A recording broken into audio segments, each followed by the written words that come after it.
And we're walking. How the hell did Donald Trump figure out the mainstream media is the fringe and the fringe is now the mainstream? He looked at the views. He looked at the views the mainstream media was getting, and then he looked at the views that people are getting online. And then he did rocket science in order to look at one number in comparison to the other number. How the hell did Donald Trump figure out? I mean, Joe Rogan is obvious, right? Like, we knew the guy had a big audience. It's not like we were like stunned, but like, how the hell was he, the 78-year-old guy who doesn't even have a computer and still like writes handwritten notes? How did he become the guy who cracked the code on, to your point, running a cultural? Again, I don't want to make it extremely complicated, but he looked at two numbers: the number of views that people were getting from mainstream media and people online, and he did rocket science in order to determine which of the two numbers happened to be the largest. I don't even want to say campaign. Running it was a movement. Look, movement, heading a cultural movement versus a campaign. Every one of your people knows Elon. Listen. Yeah, so I mean, everybody keeps, I mean, the problem is you have a framework in your mind that, how can Donald Trump? So what is actually going on is the destruction of the middle class. There's going to be 5 extremely wealthy people, and everyone else is going to be eating dirt cookies. But they don't want to expose the tactics that they're using in order to do this. The problem with the Democrats is it is so obvious and is so pathetic that they now have to come up with these reasons for why they lost so horribly. Guys, can we cut it out? Donald Trump is not an idiot. Donald Trump, let me just be very clear. Donald Trump is smarter than me, you, and all critics. So this is a redemption song. How do we make it so that we don't look so pathetic? How do we make it so that we don't look like we have no control over anything? Well, I'll make Donald Trump a god, and the most relevant Kennedy, and the richest man ever known to humans anywhere on the planet, the greatest of the greatest. That way, since we lost horribly, we don't look like total imbeciles. You know why we know? Because he has the White House, the Senate, the House. Totally agree. The popular vote. He has a massive media ecosystem bigger than the mainstream built around him and for him, and a religious fervor in a political movement around him. And his best buddy is the richest person in the history of the world, and the most relevant Kennedy is with him. This dude is a phenomenon. He is the most powerful human on earth and in our lifetime, and we're still saying, well, how was this guy? We look like idiots to ordinary. You're totally right. So let me see if I can come up with some reasons for why the Democrats may have lost without Trump being so great.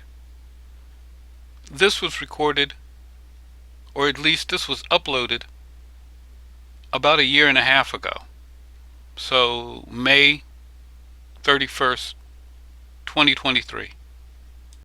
Emotional outbursts, at times so heated, police had to step in. We're talking about City Council today and a vote to spend $51 million on helping migrants here in Chicago.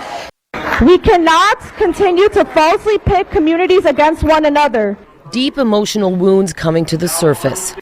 As Black people who have been hurt continuously by the city and country it loves, it ain't our responsibility to take care of everybody else. And anger. We don't want to have to recall anybody. We don't want to have to protest anybody, but we are not going to be ignored, Brandon. Mayor Johnson. Many in Chicago's Black community and the city council speaking out against spending $51 million to house migrants, asking when will the help for them finally become a reality. And it cannot be put on the backs of the residents of Chicago without showing them that they're getting something out of this. Now, they may have played a role. They would definitely be the Democrats' base, but this next one was done in February 22nd, 2024. A Chicago City Council meeting was raw and real. Residents tore into city leaders over the 35,000 illegal immigrants who have poured into Chicago, and the city is on a spending spree for those people who broke our laws to get here. Critics are accusing the city of prioritizing border crossers over minority communities in particular. Get them out of our communities because they don't deserve to be there. Downtown has 3 to 4 illegal families on every block begging for work and selling Kit Kat bars after $1 billion was spent on them. Where is that money? Where is the money for the South Side and the West Side communities? Not another dollar for the illegals. If the crisis is so bad, the city council members who are so concerned should donate their salaries to the cause like a real public servant should. Trump could still be great, but I think this would obviously play a role. I don't think it's all that hard to figure out either.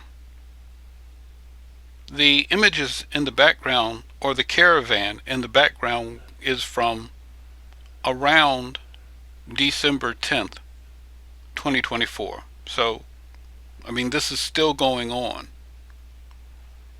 I'm going to run the rest of them. I'm trying to cut out as much of the fluff as possible.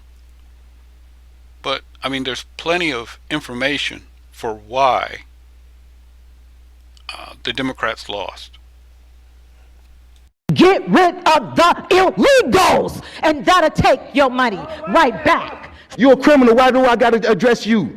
The feds need to address you. DOJ need to address you, and hopefully Donald Trump will address you.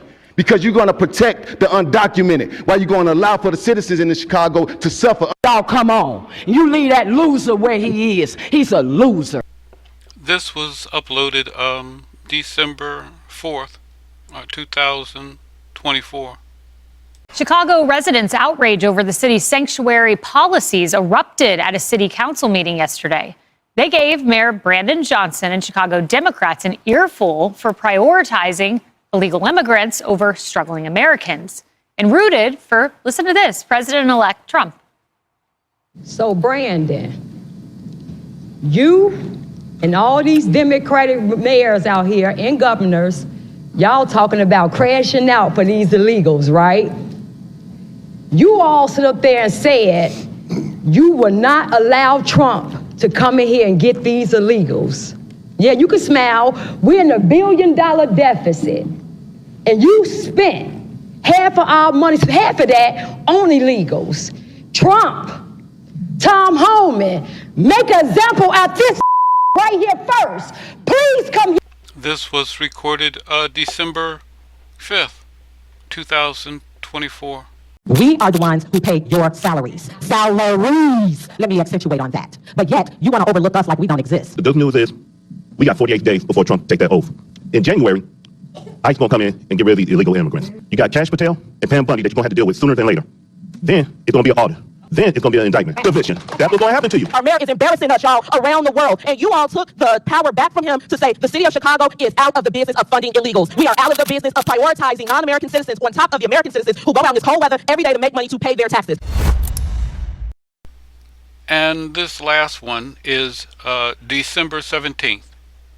The Chicago City Council narrowly approving Mayor Brandon Johnson's 2025 budget, including a controversial $40 million short-term loan for a city already swimming in debt, all part of a chaotic meeting where residents slammed the mayor. You caused all this money to go to illegal immigrants. Anything that you all pass is not genuine. You have not protected the people of Chicago from invasion. He wants to pour a $40 million line of credit and put the city in even more debt. It's your fault that because you gave half the money to illegals.